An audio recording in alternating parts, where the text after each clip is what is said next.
Halo, what's up guys? Gimana kabar kalian hari ini? Dompet masih aman?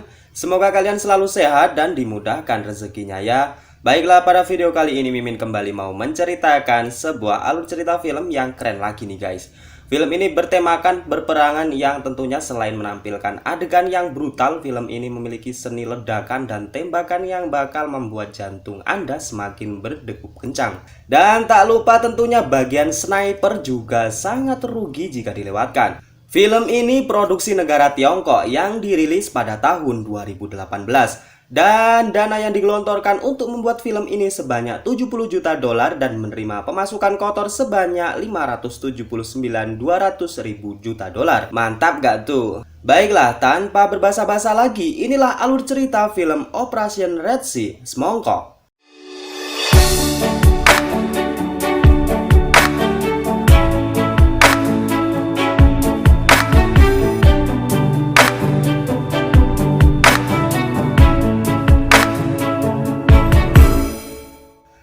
Film dimulai dengan memperlihatkan sebuah kapal kargo milik negara Cina yang dibajak oleh perompak bajak laut yang berasal dari negara Somalia di Teluk Aden. Operasi militer khusus diterjunkan guna mengatasi dan membebaskan sandera di dalam kapal kargo itu. Penyerangan tersebut didukung penuh dengan kapal perang dan helikopter jenis serbu milik negara China. Mereka juga termasuk dari pasukan khusus yang tentunya memiliki kemampuan perang dan tempur di atas rata-rata dari prajurit biasa. Hingga aksi penyerbuan tersebut tidak sulit dilakukan oleh mereka.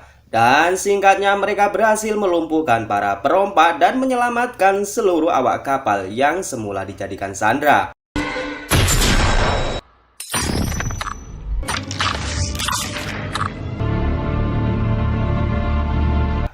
Singkatnya 5 hari dari kejadian tersebut, Angkatan Laut China yang bertugas di perairan Laut Merah mendapatkan info darurat untuk segera menuju wilayah Timur Tengah guna mengevakuasi sandera dari negara China yang sedang ditahan oleh sekelompok orang di negara yang bernama Yowaire.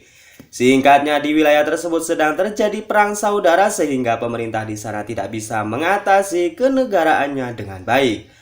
Pasukan pemberontak di sana bergabung dengan kelompok ekstrim yang bernama Zaka, di mana kelompok ini dipimpin oleh Saraf yang telah berhasil menduduki ibu kota Yowaire. Dikarenakan pemerintah Yowaire tidak sanggup menangani kekacauan tersebut, maka militer China diperbolehkan untuk memasuki negara mereka guna mengevakuasi warga negara China. Dan singkatnya mereka melakukan evakuasi di pelabuhan kota Yowaire. Scene kemudian berpindah memperlihatkan seorang jurnalis asal Tiongkok yang bernama Zanan. Ditemani dengan asistennya, mereka sedang melakukan penyelidikan transaksi rudal di wilayah itu. Hingga kemudian ditemukan informasi bahwa William Carson adalah seorang kepala perusahaan sumber energi yang memiliki sebuah benda yang disebut dengan benda kuning. Di mana benda kuning inilah yang digunakan untuk membuat rudal kimia. Dan semua file data disembunyikan di dalam kalung yang dipakainya. Mereka kemudian pergi untuk menemui William, tetapi kelompok yang dipimpin Zaka sudah terlebih dahulu datang dan menyerang William dikarenakan mereka juga menginginkan benda kuning itu. Hingga akhirnya membuat Zanan dan rekannya tersebut harus terlibat di dalam pertempuran tersebut. Dan singkatnya, dalam upaya pelarian mereka berhasil tertangkap dan mobil yang mereka tumpangi harus jatuh ke jurang. Namun beruntungnya Zanan berhasil meloloskan diri. Zanan kemudian menginformasikan militer China bahwa ada warga negara China yang berhasil ditangkap oleh kelompok yang dipimpin oleh Saraf.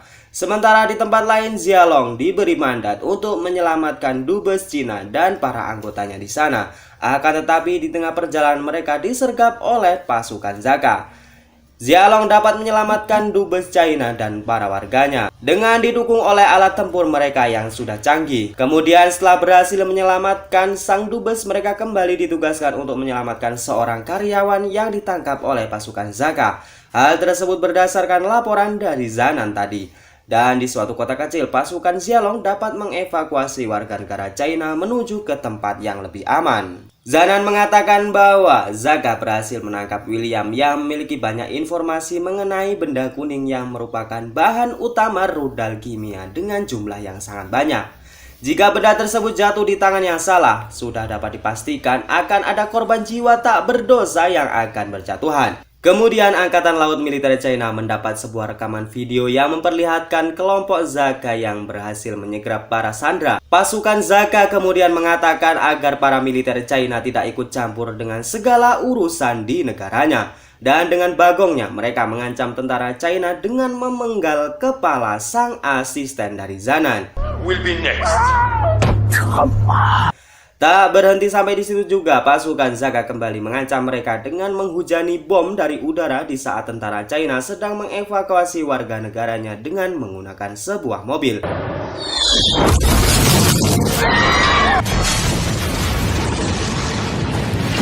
Dan inilah intim dari sajian istimewa kita, yaitu sang sniper tentara elit China melawan sniper kelompok Zaka.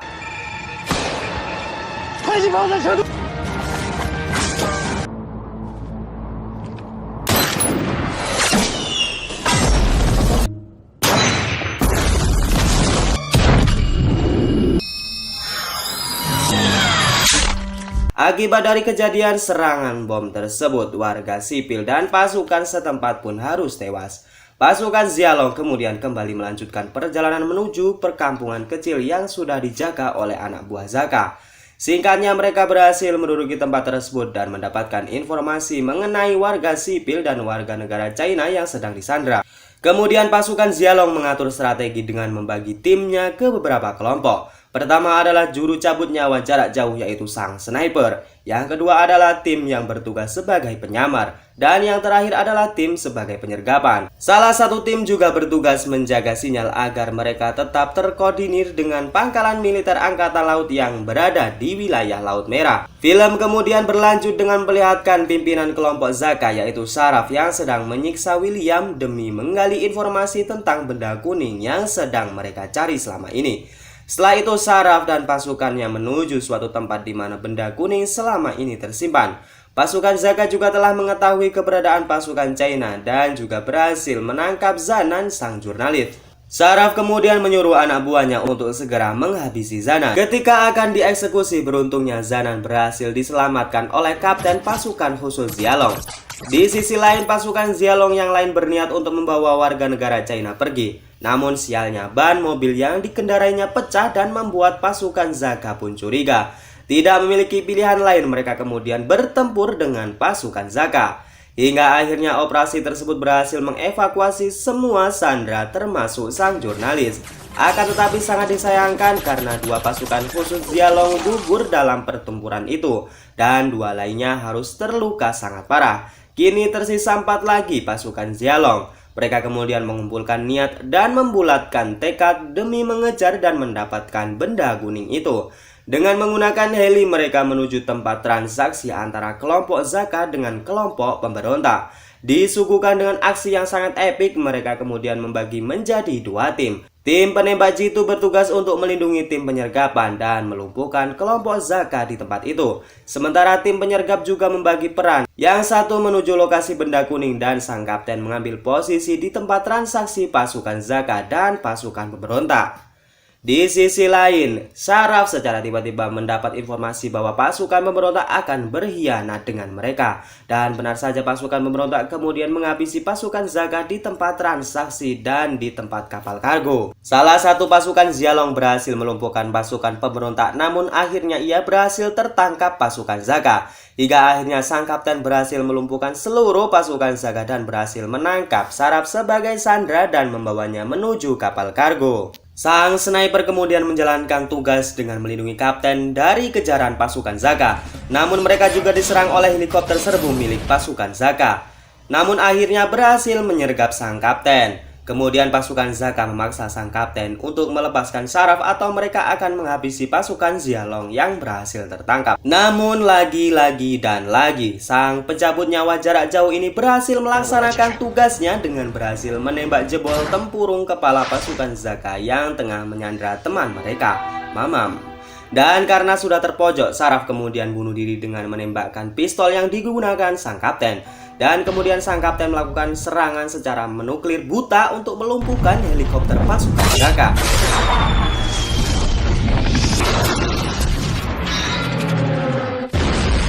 Dan kemudian tugas diakhiri dengan sang kapten yang berhasil mengambil kalung yang dimiliki William dan terbang dengan pesawat kargo yang berisikan benda kuning.